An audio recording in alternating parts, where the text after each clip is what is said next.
Okey. Assalamualaikum warahmatullahi wabarakatuh. Waalaikumsalam warahmatullahi wabarakatuh. Alhamdulillahirabbil alamin. Wa bihi nasta'inu ala umuri dunya waddin. Wassalatu wassalamu ala sayyidina Muhammadin wa ala alihi wa sahbihi ajma'in. Amma ba'd.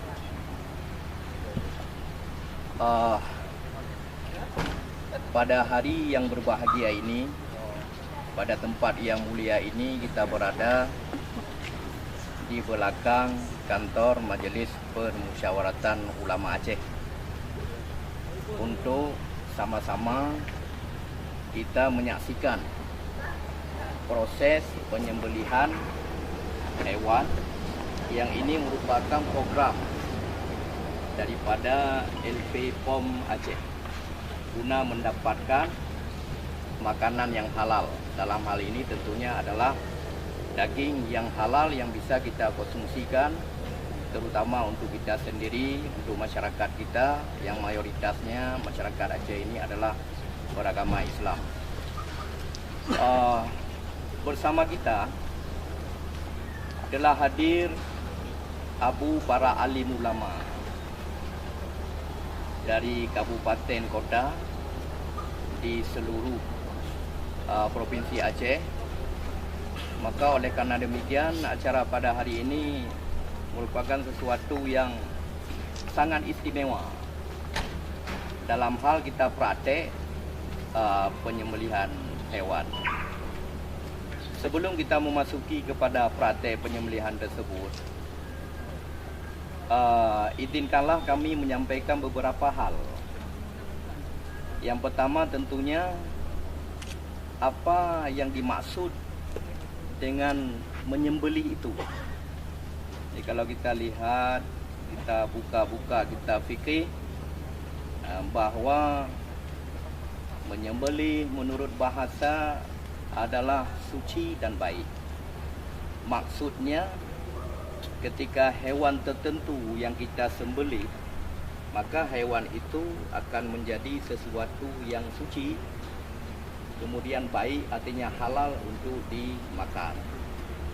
Sementara menyembelih menurut istilah itu adalah mematikan hewan-hewan tertentu dengan cara memutuskan saluran pernapasannya, memutuskan saluran makanannya, juga memutuskan urat nadi utama yang ada pada lehernya dengan sesuatu benda seperti pisau atau dengan benda tajam yang lainnya yang dibolehkan oleh syarak, yang tidak boleh dengan tulang dan kuku, yang tujuannya adalah untuk halal, untuk bisa dikonsumsi. Oleh karena demikian, dalam agama kita ini diatur sedemikian rupa. Tentunya yang mengatur ini adalah Allah Subhanahu wa taala. Rasulullah sallallahu alaihi wasallam, beliau bersabda di dalam hadis beliau, innallaha katabal ihsana ala kulli syai'. Sesungguhnya Allah telah menetapkan berbuat baik atas setiap sesuatu. Fa idza qataltum fa ahsinul qitlah. Maka apabila kamu membunuh, maka perbagus olehmu akan bunuhan. Wa idza dabahtum fa ahsinut zabha. Dan apabila kamu menyembelih, maka perbagus olehmu akan sembelihan. Wal yuhidda ahadukum syafrata. Di antara adab daripada menyembelih itu, ternyata Rasulullah mengatakan hendaknya salah seorang daripada kamu itu menajamkan pisau. Fal yurih dhabihata. Dan juga hendaknya salah seorang daripada kamu itu menenangkan daripada binatang yang akan disembelih tersebut. Jadi jangan dibuat dia kaget, dibaringkan dengan secara perlahan dan lain sebagainya. Hadirin dan hadirat, para alim ulama sekalian, kita telah berkumpul di sini. Oleh karena demikian, jelas di hadis ini Rasulullah menganjurkan kepada kita untuk benar-benar melaksanakan penyembelihan itu sesuai dengan anjuran beliau untuk mendapatkan makanan yang halal.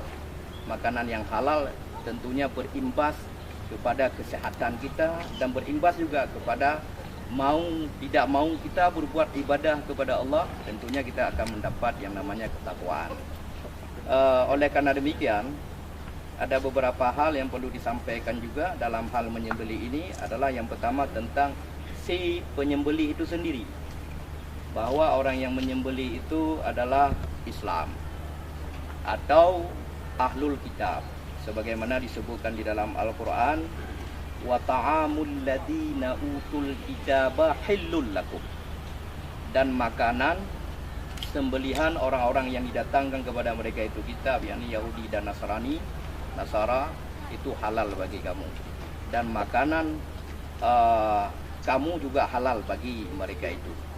Kemudian termasuk diantaranya baligh, si penyembelih itu berakal, juga dia itu bisa melihat, itu termasuk salah satu syarat.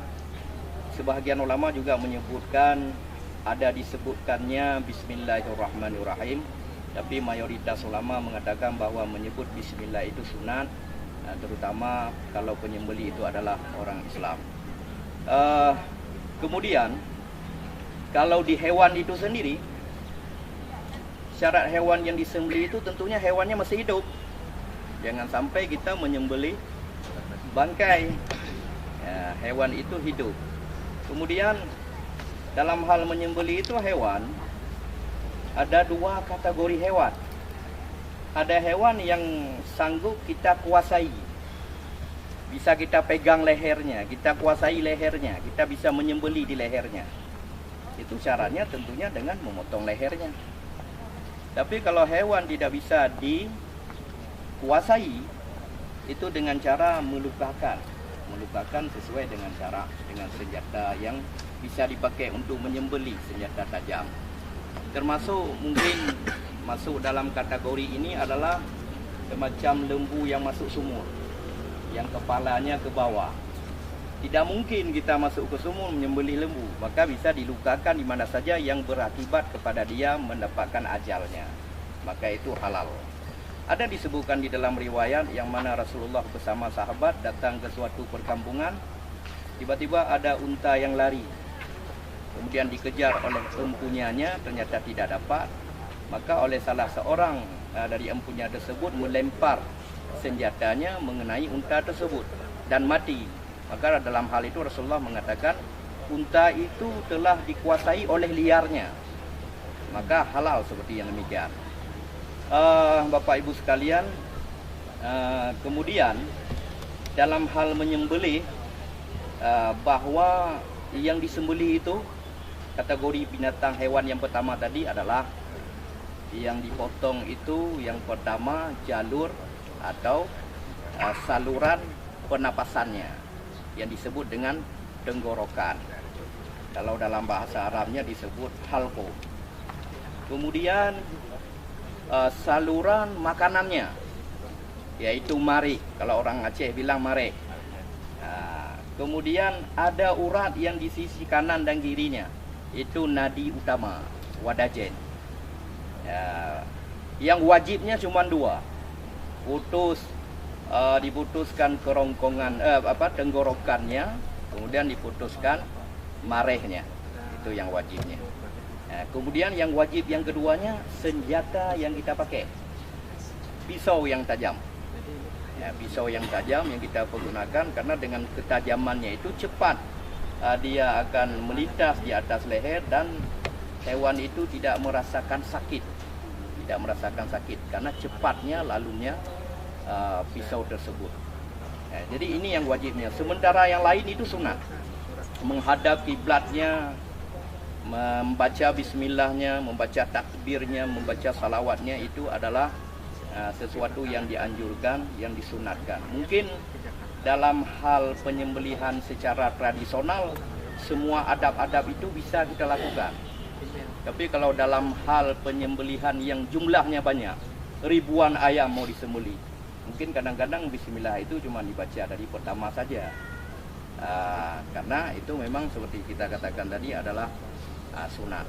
Oleh karena demikian, ada hal-hal yang lain yang memang itu adab-adab yang dianjurkan kepada kita, termasuk sunat itu termasuk juga seperti kita menggali lubang untuk kita buang darahnya itu ke dalam lubang tanah.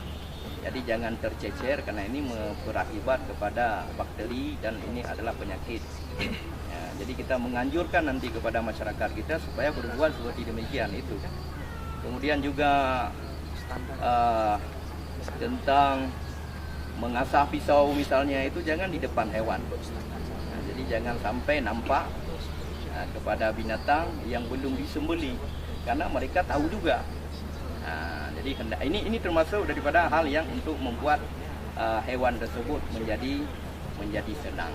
Jadi banyak hal yang sebenarnya yang bisa kita lakukan dalam hal penyembelihan tersebut. Namun pada hari ini kita menyampaikan yang pokok-pokok saja, yang wajib-wajib saja, yang merupakan rukun dan syarat daripada penyembelihan tersebut.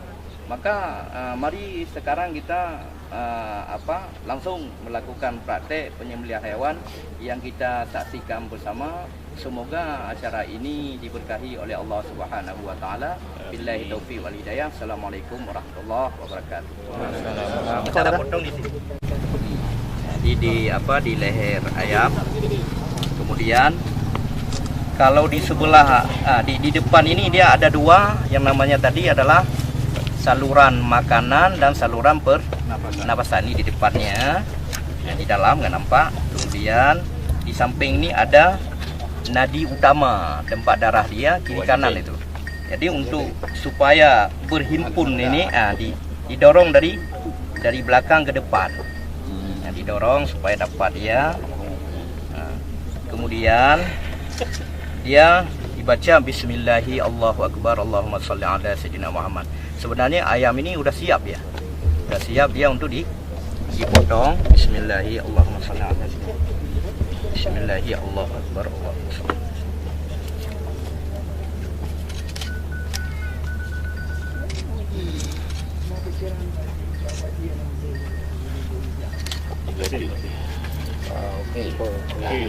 Okey, jangan putus. Sampai putus aku boleh. Ini bekohnya ini.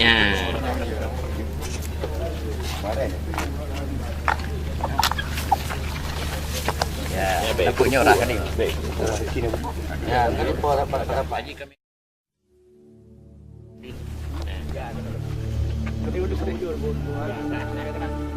Oh, boleh. Abu.